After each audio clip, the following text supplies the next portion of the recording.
Badan Pusat Statistik BPS Aceh mencatat deflasi 0,08% secara bulanan atau month-to-month pada Oktober 2024. Ya, meski lebih tinggi dibanding Oktober tahun lalu sebesar 0,8%, namun secara nasional tetap sama terjadi inflasi month-to-month sebesar 0,08%.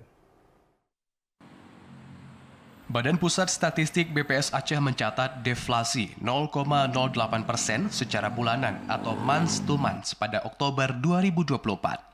Deflasi tersebut terjadi karena penurunan harga berbagai komoditas secara umum. Kepala BPS Aceh Ahmad Rizwan Nasution mengatakan, dari 11 kelompok pengeluaran terdapat 5 kelompok yang mengalami inflasi, 4 kelompok deflasi, dan 2 kelompok tidak berubah harga atau stabil. Beberapa komoditas yang memberikan andil tinggi terhadap terjadinya deflasi Oktober 2024 antara lain cabai merah minus 0,17%, bensin minus 0,15%, ikan tongkol minus 0,12%, ikan dencis minus 0,10%, dan tomat minus 0,09%.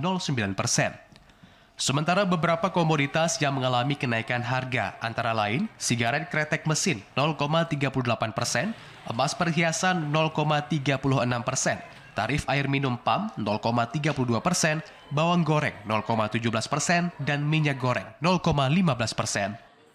Secara tahunan year on year, Provinsi Aceh mengalami inflasi sebesar 1,69%. Artinya pencapaian ini masih dalam range prediksi kita target 1 sampai 3,5. Ini lebih rendah dibandingkan Oktober tahun 2023 sebesar 2,88%. Adapun secara nasional terjadi inflasi tahunan sebesar 1,71%. Artinya untuk Oktober secara year on year Aceh lebih rendah dibanding nasional. Ahmad Rizwan menambahkan untuk wilayah deflasi month-to-month terjadi di Aceh Tengah 0,32% dan Lok Semawe 0,38%.